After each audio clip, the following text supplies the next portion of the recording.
Assalamualaikum warahmatullahi wabarakatuh. Waalaikumsalam warahmatullahi wabarakatuh.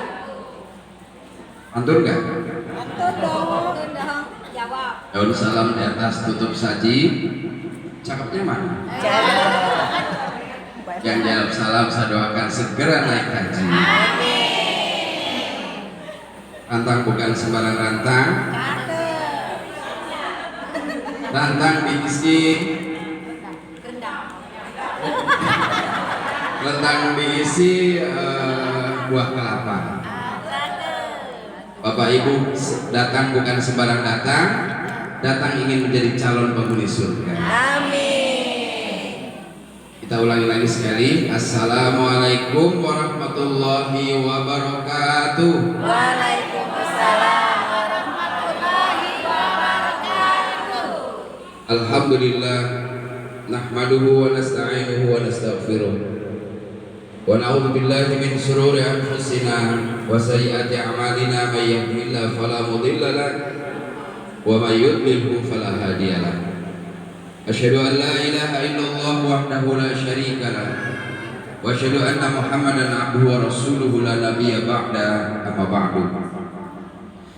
Allah ta'ala a'udzu billahi minasyaitonir rajim. Subhanalladzi asra bi 'abdihi lailan minal masjidil haram ilal masjidil aqsa alladzi barakna haulahu linuriyahu min ayatina innahu huwas samiul basir. Yang saya hormati dan saya muliakan pengurus Masjid Al-Fattah Desa Tegarejo beserta seluruh perangkatnya yang sempat hadir. Saya hormati dan saya muliakan para tokoh agama, sesepuh, bini sepuh, para ustadz, Ketua DPK BKPR RI Lawang Kidul, Bapak Ibu sekalian yang dirahmati Allah Subhanahu wa taala. Alhamdulillah, marilah kita persembahkan syukur kehadirat Allah Subhanahu wa taala yang telah melimpahkan nikmat karunia rahmatnya kepada kita semua, sehingga pagi ini kita bisa hadir di masjid yang mulia ini untuk sama-sama memperingati peringatan Isra wal Mi'raj Nabi Muhammad sallallahu alaihi wasallam. Isra wal Mi'raj Nabi Muhammad sallallahu alaihi wasallam, Bapak Ibu, itu dilatar belakangi oleh sebuah peristiwa yang sangat membuat hati Nabi Muhammad sedih, membuat hati Nabi Muhammad galau dan menderita. Seperti yang kita ketahui bahwa diutusnya Nabi Muhammad SAW kepada bangsa jahiliyah Arab atau kafir Quraisy itu adalah satu perintah yang berat, karena bangsanya disebut bangsa jahiliyah, bangsa yang bodoh. Mereka menyembah batu, menyembah berhala, sehingga dengan diutusnya Nabi Muhammad SAW itu menjadikan peristiwa demi peristiwa kepada Nabi SAW menjadi sangat bersedih karena ditinggal oleh pamannya. Satu-satunya orang yang sangat melindungi beliau, pasang badan, menyerahkan semuanya untuk beliau adalah pamannya. Siapa namanya? Abu Thalib. Tetapi Abi Thalib meninggal dunia. Lalu kemudian istrinya Khadijah yang menyerahkan seluruh harta kekayaannya untuk dakwah Rasulullah juga meninggal dunia. Ditambah lagi dengan semacam keyakinan, Bapak Ibu, keyakinan turun menurun dalam masyarakat bangsa Arab, seperti mitos. Mitos itu apa mitos? Ada yang tahu mitos? Kepercayaan bahwa setiap nabi yang diutus itu harus dari keturunan Bani Israel, Bapak Ibu. Dari keturunan apa? Bani Israel. Nabi Ibrahim alaihissalam punya anak dari jalur Siti Hajar. Siapa namanya? Ismail. Istri tua atau istri muda Siti Hajar? Istri muda. Istri tuanya namanya Sarah. Dari Sarah lahir seorang anak bernama Ishak, Yakub, Yusuf, Ayub, Harun, Sulaiman, Yahya, sampai Isa. Itu adalah jalur dari bangsa Bani Israel yang disebut dengan Yahudi. Sementara dari jalur Siti Hajar itu lahirlah seorang namanya Ismail. Ismail beserta ayahnya Nabi Ibrahim alaihissalam dibawa ke Mekah yang namanya suku Jurhum. Dari suku Jurhum itu kemudian lahirlah bangsa Quraisy sampai Abdul Muthalib, sampai Abdullah, hingga pada Nabi Muhammad SAW. Sehingga Nabi Muhammad SAW itu bukan dari jalur Bani Israel, tapi dari jalur Ismail. Allah berfirman di dalam Al-Quran, Inna awwala baitin wudi'a lin-nasi lalladzi bi Makkah. Sesungguhnya rumah pertama yang dibangun di atas muka bumi untuk tempat manusia adalah yang ada di Makkah. Yang ada di Makkah, maksudnya yang Bapak Ibu haji umrah sudah mengunjungi. Lalladzi bi Makkah mubarakan, yang sudah diberkahi oleh Allah. Wa hudan lil alamin, dan menjadi petunjuk bagi alam semesta. Fihi ayatun bayyinatun maqamu Ibrahim, di dalamnya ada maqam Ibrahim. Seolah-olah Nabi Muhammad SAW itu dikesankan sebagai nabi yang keluar dari jalur Bani Israel, sehingga mereka tidak mengakui. Karenanya maka Nabi Muhammad diuji, ditanya, Muhammad, katanya, kalau kamu benar-benar seorang nabi,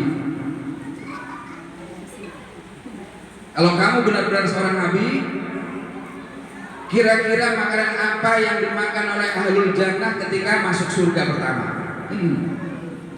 Bisa nggak jawab Bapak Ibu? Makanan apa? Kira-kira ini buah-buahan ya. Yang pertama dimakan oleh ahlul jannah di surga itu makanan apa? Bisa. Kau tahu?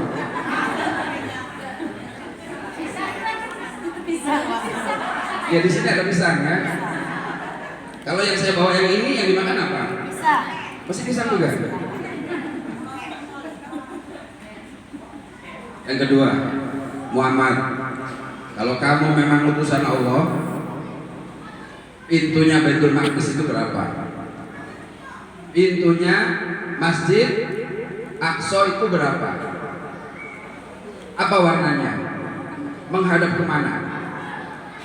Kenapa itu ditanya?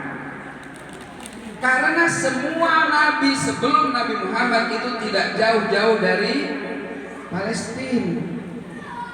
Nabi Ibrahim dari Palestina, Nabi Musa dari Palestina, Nabi Yahya dari Palestina, Nabi Zakaria dari Palestina, Nabi Isa dari Palestina. Tiba-tiba ujung-ujung, tahu ujung-ujung? Nabi terakhir datang dari Mekah. Jauh sekali. Saya ingin menyampaikan Isra Mi'raj ini dari pangkal ya. Maksudnya dari asbabun nuzulnya, kenapa perintah Isra Mi'raj itu terjadi. Selain karena benturan-benturan fisik, ujian-ujian fisik yang diterima oleh Nabi, dia dilempari kotoran unta lah, yang digebuki, yang dikejar-kejar, yang diusir, ya itu ujian fisik semua. Selain ujian fisik Bapak Ibu, ada ujian intelektual. Buktinya mereka nanya, berapa pintu Masjidil Aqsa? Warnanya apa? Menghadap kemana? Berapa jumlah tiang-tiangnya? Karena ada semacam mitos yang dicekoki oleh ulama-ulama Bani Israel di Mekah, termasuk juga di Madinah, bahwa Nabi itu tidak boleh keluar dari jalur terah Bani Israel. Itu Pak. Walaupun sejatinya kalau kita mau runut dari atas, ya Bani Israel juga. Soalnya Nabi Muhammad juga dari jalur Ismail, yang juga dari Nabi Ibrahim alaihissalam.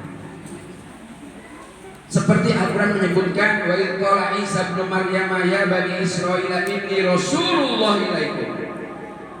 Dan ingatlah ketika Isa berkata kepada kaumnya, sesungguhnya aku ini Rasul untuk kalian. Wa musaddiqan lima baina yadayya minat Taurat, membenarkan di antara kitab Taurat. Wa mubasysyiran bi rasul ya'ti min ba'di ismuhu Ahmad. Memberikan berita gembira kepada kalian akan datang seorang nabi akhir zaman yang bernama Ahmad atau Muhammad. Maka di akhir zaman ini ada orang yang ngaku nabi gak? Ada gak yang ngaku nabi? Siapa namanya? Namanya Musaddiq. Pernah dengar? Musaddiq ya? Ada lagi siapa namanya? Mirza Ghulam Ahmad. Itu ada Ahmadnya agak mirip gitu ya. Tapi kalau nabinya namanya misalnya Paijo gitu, pantas gak? Dan Nabi Paijo dari Jawa kan gak pantas ya, karena nama itu harus mirip gitu loh. Makanya ada nama nabi yang ngaku terakhir ini Mirza Ghulam Ahmad, yang kemudian mendirikan agama namanya sekte Ahmadiyah. Banyak pengikutnya itu di India sampai ke Indonesia karena namanya mirip gitu ya. Tapi kalau nama Musaddiq nggak mirip, kalau namanya Lia Eden nggak mirip, namanya Paijo nggak mirip gitu ya. Tapi kalau namanya Yunus, ya memang nama nabi, ya kan? Memang nabi kan? Namanya Nabi Yunus. Nasibnya bagaimana Nabi Yunus? Hah? Nasibnya Nabi Yunus gimana? Nah itu kan, itu juga ditanya sama Bani Israel kepada Muhammad. Muhammad, tahu nggak? Ada kuburan yang membawa serta jenazahnya. Kuburan yang membawa serta jenazahnya. Apa tahu nggak kamu? Kalau kamu tahu itu nabi, kalau enggak kamu bukan nabi. Dijawab. Apa jawabannya? Ikan paus yang memakan Nabi Yunus. Kan dibawa itu isinya mana-mana. Ya kan? Sampai hanya ditumpahin kan? Muntah kan? Ini guru-guru TPA kan suka cerita Nabi Yunus kepada anak-anak TPA kan? Ditumpahin, wah itu muntah, keluar Nabi sampai segede. Terus tanya lagi, Muhammad, kalau kamu Nabi, ceritakan kepada kami tentang kisah pemuda yang pergi pagi hari, yang tidur lama. Bagaimana ceritanya? Dan Muhammad gak bisa jawab karena belum turun wahyu kan? Yang dimaksud adalah cerita tentang Ashabul Kahfi. Muhammad, ceritakan kepada aku tentang seseorang yang pergi dari timur ke barat. Seseorang yang pergi dari timur ke barat. Yang dimaksud siapa? Tahu? Zulkarnain. Raja Zulkarnain yang ada dalam surat Kahfi yang Bapak Ibu baca setiap malam Jumat itu. Itu kan pergi dari timur ke barat. Di barat sampai dengan mentok, tidak ada lagi tempat untuk berjalan. Di sana dilihatnya ada satu kaum yang menyembah berhala, menyembah patung. Sampai di sana kemudian pergi lagi ke timur. Di timur melihat satu kaum yang tidak bisa pakai bahasa manusia, pakai bahasa isyarat. Tapi kemudian dengan bahasa isyarat itu mereka memberitakan kepada Raja Zulkarnain, Raja Zulkarnain, di belakang aku itu di balik bukit ada seorang yang setiap hari melakukan kerusakan, pembunuhan, pemusnahan massal. Kalau bisa tolong bantu aku buatkan sebuah tembok. Maka kata Zulkarnain, datangkan aku besi, ditumpuk-tumpuk sampai atas. Bukit dengan bukit ditumpuk besi di tengahnya. Sudah sampai di atas, kemudian tuangkan timah panas, tembaga yang sudah dibakar. Dituangkan, lalu kemudian bakar dari bawah. Bayangkan berapa kilo itu sampai ke atas. Ditutup. Lalu kemudian setelah tertutup, dia mengatakan bahwa tidak akan pernah keluar Ya'juj Ma'juj yang ada di dalam itu sampai tiba hari kiamat. Setiap hari Ya'juj Ma'juj itu membolongi tembok besi itu yang dibangun oleh Zulkarnain bersama orang-orang yang ada di timur itu, di tempat matahari terbit. Ya kan? Ada yang mengatakan itu di Cina, ada yang mengatakan di Tibet, ada yang mengatakan bukan, tapi ternyata ada di Yordan, ada yang mengatakan di Turki, macam-macam. Tapi yang jelas pada masa Nabi sudah bolong sebesar koin. Setiap membolongi sudah lebar sebesar koin, mereka mau keluar. Ternyata kemudian kita capek, letih, kita teruskan besok lagi. Besok dilihat sudah rapat lagi. Begitu menjelang hari kiamat jebol. Nanti akan sampai ke Tanjung Enim Ya'juj Ma'juj. Satu Ya'juj Ma'juj, Bapak Ibu sekalian, satu manusia itu 1000 Ya'juj Ma'juj. Berapa banyaknya Pak? Satu manusia berbanding 1000. Kalau ada manusia sekarang 5 miliar kalikan 1000 berapa? 5 miliar kali 1000 5 triliun. Jumlah mereka 1000 kali lipat dari manusia. Semua akan habis dimakan dia. Semua akan habis. Kalau melewati laut, laut langsung kering diminum. Melewati sungai, sungai akan kering diminum. Melewati sebuah kampung rata dengan tanah. Datanya kapan? Menjelang hari kiamat. Berita itu diturunkan Al-Quran dalam surat Kahfi. Bapak Ibu baca gak itu surat Kahfi?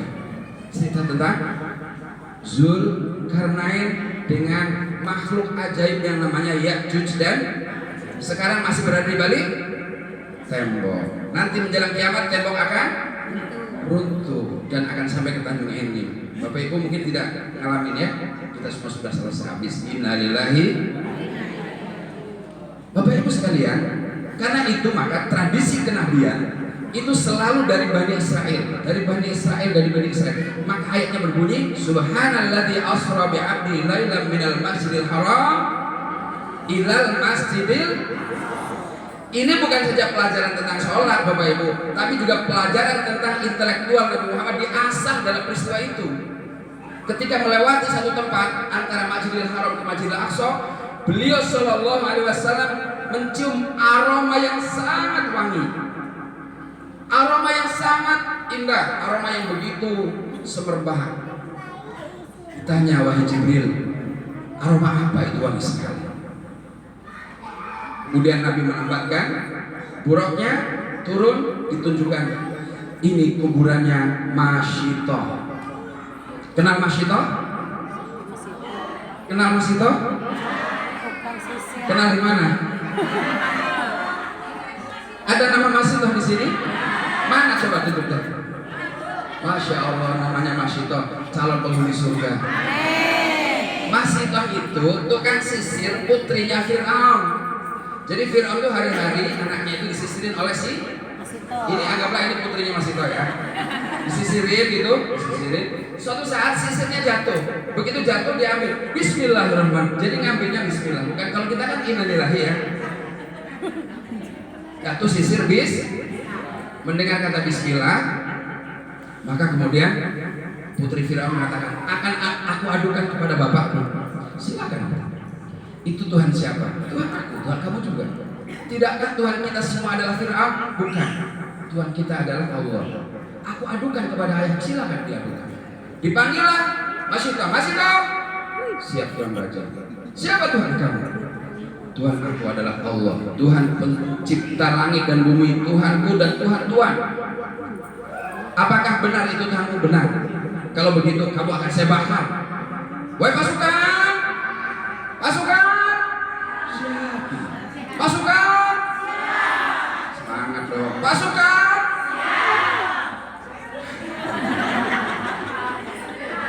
Ambil kuali yang besar. Ambil kuali yang besar. Buat apa? Buat merebus Masyitoh.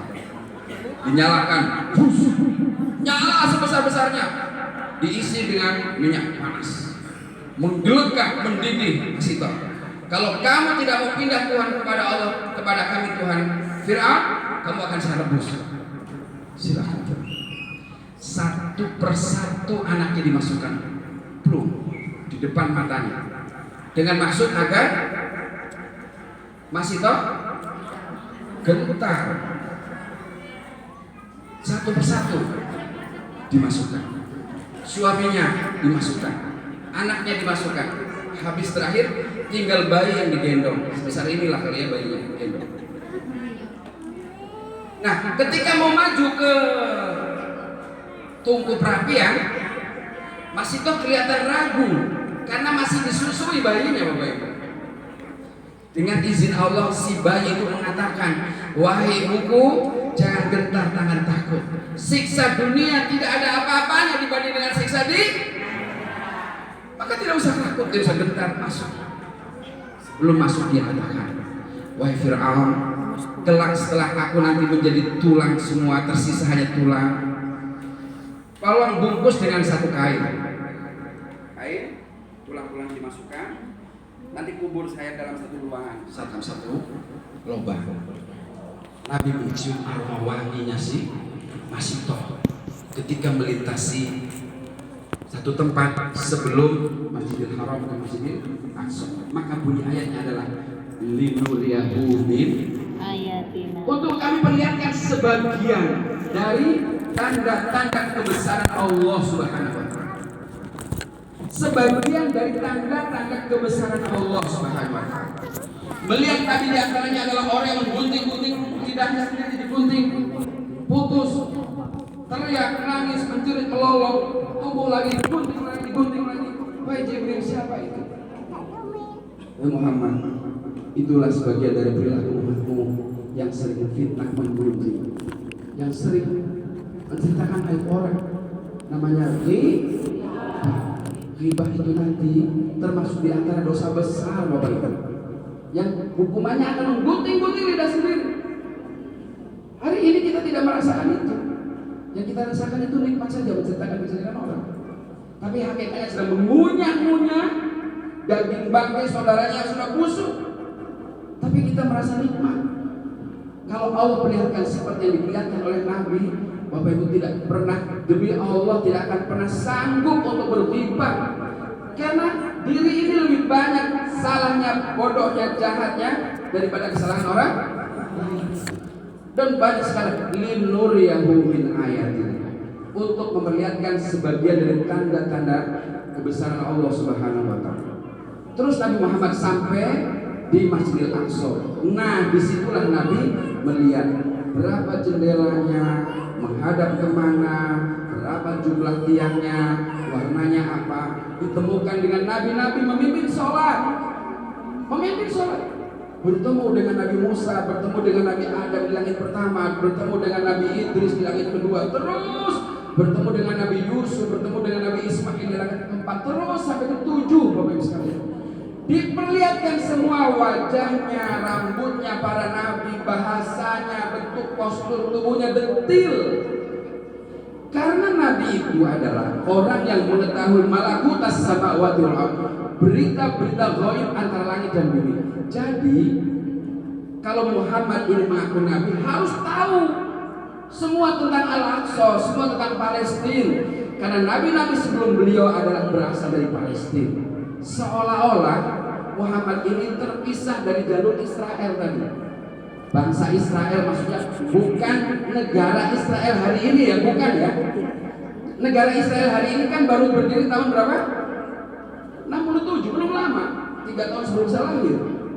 Jadi belum lama itu Israel berdiri karena diberi oleh penjajah Inggris mencaplok negara Palestina. Tapi yang dimaksud Bani Israel itu adalah anak keturunan Yakub, anak keturunan Nabi Yakub, yang juga adalah putra dari Nabi Ibrahim. Kalau Nabi Ismail itu kepada Nabi Muhammad di Mekah, inna awwala baiti wudi'a lin-nas lalladzi bi Bakkah mubarakan wa hudan lil alamin. Sesungguhnya rumah pertama yang dibangun sebagai tempat ibadahnya manusia di atas muka bumi adalah yang ada di Mekah. Jadi antara Baitul Maqdis dengan Mekah itu sama-sama dari Allah, tidak ada bedanya.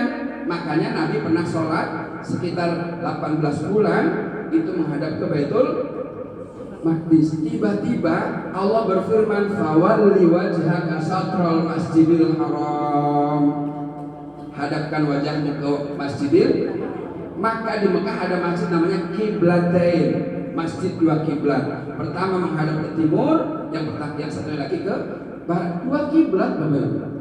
Yang satu ke timur, yang satu ke barat. Pernah Nabi sholat di situ selama 18 bulan. Ketika itu diejeklah oleh mereka, Muhammad itu pindahin kiblat karena kangen dengan kampung halamannya di Mekah. Karena sudah lama diurus dari Mekah di Madinah sehingga belum pindah ke Masjidil Haram. Jadi Bapak Ibu sekalian, antara Yahudi, Nasrani dan Islam itu tidak pernah akan akur karena mereka tidak mau mengimani kerasulan Muhammad. Kenapa tidak mau mengimani kerasulan Muhammad? Karena Muhammad bukan dari jalur Israel tadi. Padahal ujungnya bonggolnya satu, siapa? Ibrahim. Nah, inilah yang kemudian ada esensi sesuatu yang sangat mendasar dari peristiwa Isra Mi'raj ini, bukan sekedar perintah spiritual sholat, tapi juga ada perintah spiritual mengembangkan intelektual Nabi Sallallahu Alaihi Wasallam. Sehingga ketika ditanya berapa pintu Masjid Al-Aqsa, beliau sudah lihat dan bisa menghitung. Berapa jumlah tiangnya, beliau bisa menghitung. Seperti apa wujud Nabi Musa, belum bisa menceritakan detail seperti apa bentuk rambutnya, warna rambutnya, wajahnya, bisa menceritakan semua karena sudah bertemu di langit pertama, kedua, ketiga bertemu Bapak sekalian. Jadi selain menghibur Rasulullah, selain juga boleh minum dulu nggak?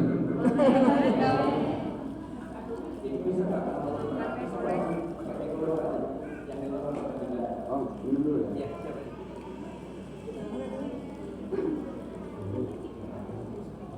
Duduk boleh nggak? Boleh.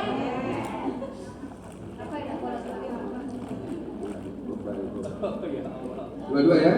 Halo? Halo? Enak yang mana ini? Yang hitam apa yang mas? Halo? Halo? Yang kuning dan. Halo? Halo? Ya. Ini aja ya? Yang itu ke dalam Pak, yang buat yang jangan di luar. Yang hitam di luar. Pegang dua-dua Pak. Apa dalam Pak? Saya?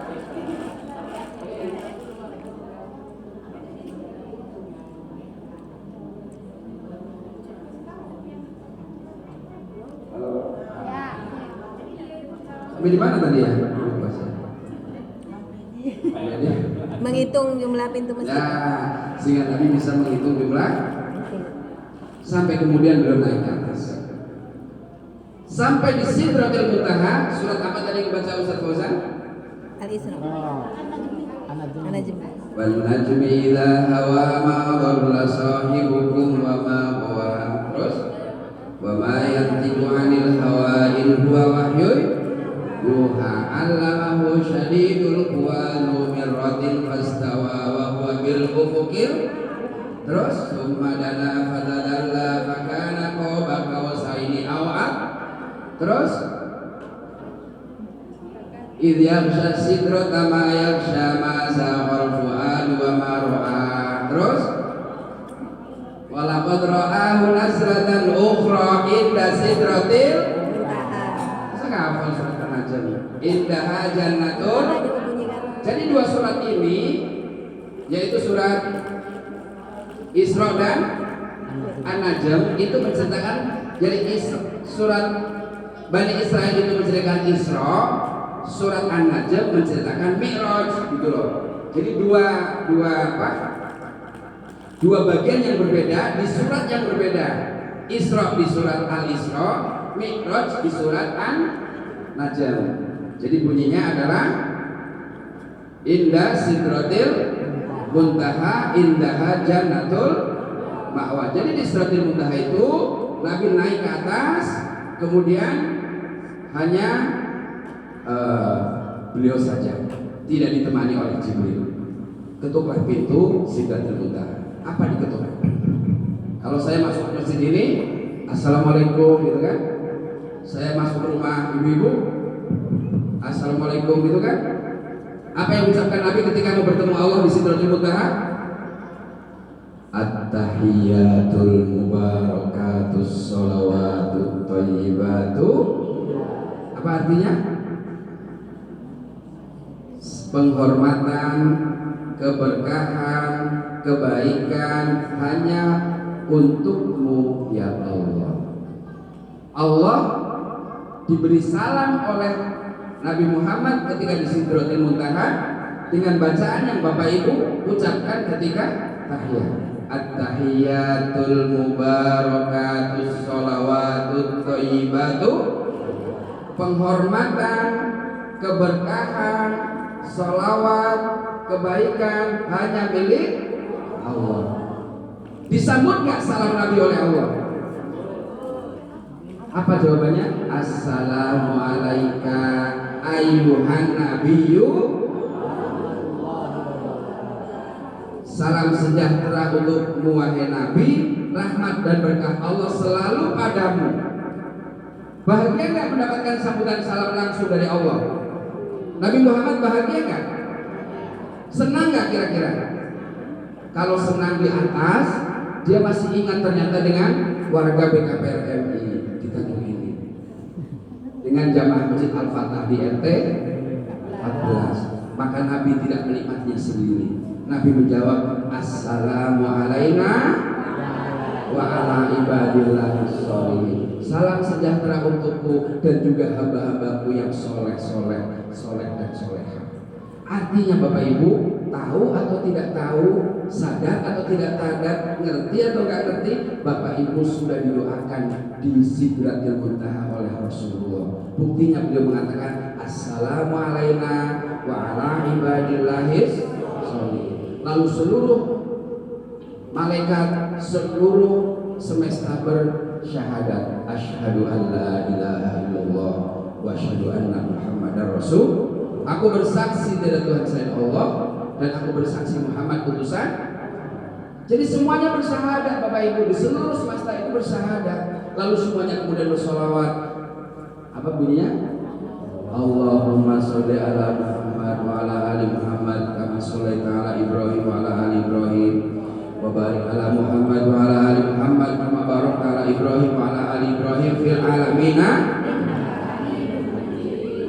Itulah bacaan tahiyat yang kita baca setiap sholat. Yang Bapak Ibu tahu sekarang, tahiyat itu adalah dialog, pembicaraan antara Nabi dengan Allah ketika sedang berada di Sidratil, lalu mendapat perintah sholat 50 waktu pada awalnya. Turun ke langit dunia bertemu dengan Nabi Musa. Perintah apa yang engkau dapatkan dari Allah di Sidratil Muntaha? Wahai Nabi Musa, aku mendapat perintah sholat. Berapa waktu? 50 waktu. Kata Nabi Musa, umatmu gak akan sanggup 50 waktu. Kalau 50 waktu Bapak Ibu, kira-kira masih bisa ke pasar nggak? Masih bisa masak nggak? Masih bisa kondangan nggak? Karena setiap 30 menit sholat, 30 menit sholat, 30 menit sholat. Baru mau ke kamar mandi sudah Allahu Akbar, Allahu Akbar. Nah, ke masjid lagi. Baru mau ke pasar, Allahu Akbar. Nah, 50 kali sehari. Umatmu bahkan sanggup Muhammad. Umatku yang gagah perkasa tidak sanggup, apalagi umatmu. Akhirnya mintalah keringanan kepada Allah. Dikurangi 5. Jadi berapa? 45. Turun lagi berapa dikurangi sama Allah? 5 waktu, tinggal nggak akan sanggup, percayalah katanya. Akhirnya dikurang, tinggal 5 waktu ini aja masih banyak yang nggak sholat kan? Ada nggak Bapak Ibu yang 5 waktu saja nggak sholat umat Islam ini? Ada atau banyak? Mana orangnya? Balik. 5 waktu baik nggak sholat, apalagi bayangkan, sholat itu dipanggil langsung menghadap Allah.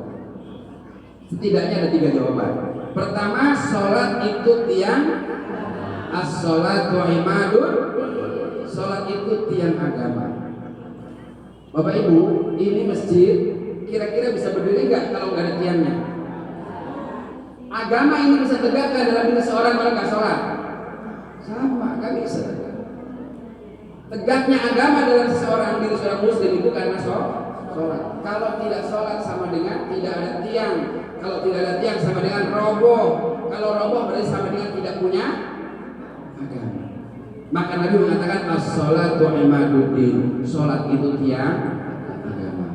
Faman aqamaha faqad aqamad-din, siapa yang mendirikan agama, mendirikan sholat telah menegakkan agamanya. Dan siapa yang meninggalkan agama sholat telah merobohkan agama. As-sholatu imaduddin. Yang kedua, Bapak Ibu, sholat itu adalah amal pertama yang akan dihisab di Allah. Sebelum amal yang lain, beliau bersabda, inna awwalu ma yuhasabu bihil abdu yaumal qiyamah as-sholat. Sesungguhnya amal pertama yang akan dihisab nanti pada hari kiamat adalah sholat. Fa in sholahat fa sholahat amalu kullu, fa in fasadat fasadat amalu kullu. Jika sholatnya baik maka baiklah seluruh amalnya, dan jika sholatnya buruk maka buruk amalan yang lain. Jadi sholat itu barometer Bapak Ibu yang bisa membedakan antara seorang yang baik atau yang buruk. Terus pertanyaannya, itu sudah sholat tapi masih korupsi, gimana itu?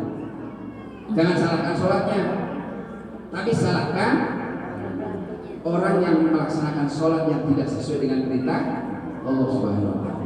Yang ketiga, satu-satunya perintah dalam agama yang wajib, tidak bisa tidak, harus dikerjakan adalah sholat. Saya ulangi lagi, satu-satunya kewajiban agama yang tidak boleh ditinggal dalam keadaan apapun, sholat. Saya tanya, puasa, saya berdiri, puasa. Sebelum berdiri saya dulu.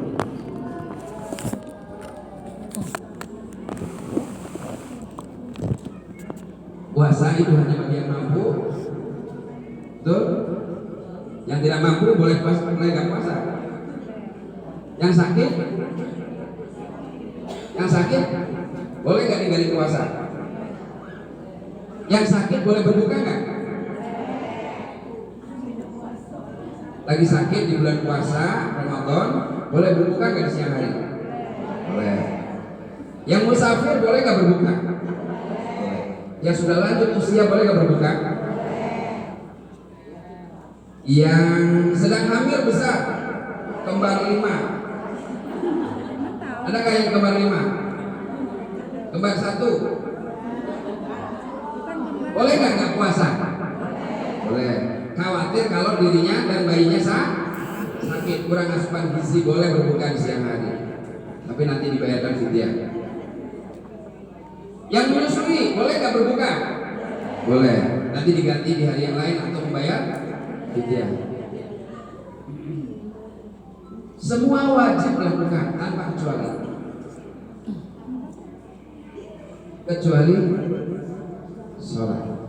Semua boleh meninggalkan kecuali sholat. Zakat boleh nggak kita tidak lakukan? Kalau kita nggak mampu meninggalkan zakat boleh? Gak mampu miskin, gak bayar zakat, boleh gak? Malah harus diberi zakat. Haji hanya bagi yang mampu. Yang gak mampu kasih oleh-oleh saja sama-sama. Sholat gak bisa enggak, harus wajib ditunaikan dalam keadaan apapun. Situasi sakit tidak bisa berdiri, boleh dengan duduk. Gak bisa duduk karena sakit asam urat, masa tidur? Gak mungkin lah tidur berbaring. Saya praktekkan tidur berbaring. Gak bisa berbaring, isyarat gerakan tangan, kedipan mata dan sebagainya. Artinya tidak ada alasan untuk meninggalkan sholat, karena waktunya sangat mendesak. Sementara dia mau pergi, boleh dengan jamak. Zuhur ke asar, asar ke zuhur, maghrib ke isya, isya ke maghrib. Jamak takdim, jamak takhir, jamak kosor pula. Sudah 4 digabung, diringkas jadi 2-2. Sudah pernah jamak kosor Bapak Ibu? Sudah pernah melakukan sholat jamak kosor? Jamak saja boleh, kosor saja boleh, dijamak dan dikosor boleh. Boleh semua dalam keadaan tertentu, uzur, sakit, halangan, waktunya pendek, boleh Bapak Ibu. Yang penting sholat. Yang penting sholat. Sholatlah. Aku ini lagi rewang. Nggak sholat rewang. Sholatlah. Aku ini bajunya kotor. Ini ada kain sarung, ada mukena. Nggak sholat juga. Tidak bisa dengan air, boleh dengan tayamum. Lalu apa yang menghalangi kita sehingga tidak sholat? Padahal sholat itu tiang agama. Padahal sholat itu pertama yang akan dihisab dan sebelum yang lain, Bapak Ibu sekalian. Kenapa kita melakukan sholat? Padahal sholat itu pembeda antara mukmin dan kafir. Beliau bersabda, "Bainal mukmin wal kafir tarkus sholat." Perbedaan antara mukmin dan kafir adalah ketika meninggalkan sholat. Sehingga orang yang tidak sholat dengan sengaja tanpa ada uzur syar'i, maka dia dihukumi sebagai orang kafir. Masjidnya Al-Fatah sudah besar, sudah bagus, pakai AC, bersih. Itu ya orang yang ada di sekitar sini ke masjid lah, sholat berjamaah. Betul Pak Ustaz Yunus? Kalau ada laki-laki dewasa yang tidak ke masjid, sholatnya di rumah, kasih mukena warna pink, ada tulisannya Hello Kitty. Laki-laki yang sholatnya di rumah kasih mukena warna, ada tulisannya Hello. Ulang yang tadi. Laki-laki yang sholatnya di rumah kasih muka warna, ada tulisannya Hello. Itu buat laki-laki yang sholatnya di karena yang boleh di rumah itu perempuan maksudnya. Kalau di rumah berarti laki-laki itu di masjid. Kata Nabi, sebaik-baik sholat kalian itu di rumahnya, titik, kecuali yang fardu. Sebaik-baik sholat di rumahnya kecuali yang fardu. Berarti tidak ada sholat fardu di kecuali sakit. Tuh, ada uzur, hujan besar, banjir bandang sehingga tidak bisa lewat, boleh di rumah. Gempa bumi, tsunami, nah itu baru. Ada tsunami nggak di sini? Ada banjir bandang? Ada gempa bumi? Apa mau nunggu gempa bumi dulu laki-lakinya baru masjid? Betul Pak? Bapak Ibu tahu nggak itu di Palu pernah terjadi gempa Luifaksi namanya. Luifaksi itu gempa di mana permukaannya Allah balik juga di bawah. Jadi di atas itu menjadi ke bawah. Rupanya cara membalikannya bukan gini, bukan yang di atas ini dibalik. Bukan begini, ternyata kata dokter atau teman saya di Pulau Sulawesi Tengah itu. Jadi ini bukit ya. Di sini bukit yang paling tinggi di mana? Di laut. Ya, Bukit Bungo Tarola. Itu berjalan gitu sambil muter tanahnya. Tanah muter sehingga yang di pinggir itu ke tengah, setelah naik ke bawah. Jadi yang di bawah ke atas. Tidak tersisa Bapak Ibu penduduknya di atas ini. Tidak tersisa. Ternyata setelah sekian bulan, setelah sekian tahun, tanah yang tadinya terbalik dari bawah ke atas itu seperti semen keras, tidak bisa ditanami. Tidak bisa ditanami, keras seperti semen. Nah, setelah peristiwa itu Bapak Ibu, masjid semua penuh. Sholatnya di masjid terus. Apakah mau menunggu gempa bumi dulu baru laki-lakinya sholat di masjid? Apa mau menunggu tsunami dulu seperti di Aceh baru orangnya rajin ibadah? Jangan menunggu seperti itu. Karena kalau sampai terjadi seperti itu berarti kita belum tentu punya kesempatan. Bisa jadi kita digulung oleh ombak, bisa jadi kita digulung oleh tanah sehingga gempa bumi terjadi seperti itu. Maka perintah sholat ini Bapak Ibu sekalian menjadi barometer, ukuran kebaikan dan keburukan seseorang. Betapa banyak hari ini orang yang meremehkan sholat sehingga sholatnya ditinggalkan. Jangankan ke masjid 5 waktu, Jumatan saja jarang datang. Datangnya cuma setahun 2 kali, Idul Fitri dan namanya Pak Ijo. Ada Pak Ijo? Pak, ke masjid lah Pak. Yuk kita sholat. Lajulah. Ayo asar ke masjid Pak. Lajulah. Pulang laju baru ke masjid. Maghrib Pak ke masjid Pak. Lajulah. Pak itu selalu bilang lajulah. Ada nggak yang kalau disuruh ke masjid lajulah? Ada nggak Pak Ustaz? Pak, ke masjid Pak. lajulah. Ayo kita sholat Pak, ada pengajian, lajulah. Tahu kenapa? Tiba-tiba Pak lajulah tadi ada di masjid. Pak lajulah di masjid. Paling depan. Rupanya di depan imam dia. Innalillahi wa inna ilaihi. Sudah meninggal dunia baru ke masjid. Itu pun digotong orang. Digotong orang udah meninggal baru ke masjid. Innalillahi wa inna ilaihi. Mudah-mudahan kita yang mengetahui, memahami hakikat Isra Mi'raj, peristiwanya, latar belakangnya, hikmahnya, sampai dengan perintah sholat 5 waktu hari ini, bisa menjalankan perintah 5 waktu ini dengan sebaik-baiknya, dengan khusyuk, dengan lillahi ta'ala. Terima kasih perhatiannya, mohon maaf kesalahannya, pada Allah mohon ampun. Mari kita tutup dengan berdoa kepada Allah, kiranya Allah mengabulkan doa kita. Al-Fatihah.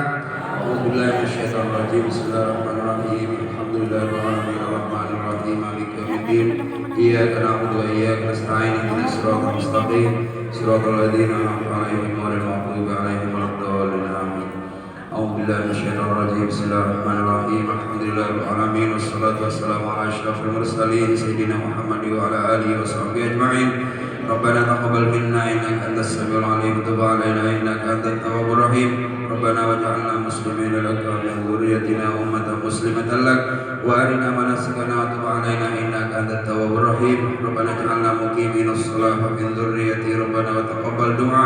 Rabbana ighfir lana dhunubana wa li ikhwanina alladhina sabaquna bil iman wa la taj'al fi qulubina ghillan lil ladzina amanu rabbana innaka ra'ufur rahim. Rabbana atina fid dunya hasanah wa fil akhirati hasanah wa qina adzabannar wa adkhilna al jannata ma'al abrar ya aziz ya ghaffar ya rabbal alamin. Wa sallallahu ala Muhammad wa ala alihi wa sahbihi ajma'in. Lahum fiha subhanakallahumma tahiyyatuhum fiha salam wa akhiru da'wahum alhamdulillahi rabbil alamin. Taqabbalallahu minkum Minna wa minkum taqabbal ya kan. Assalamualaikum warahmatullahi wabarakatuh. Waalaikumsalam.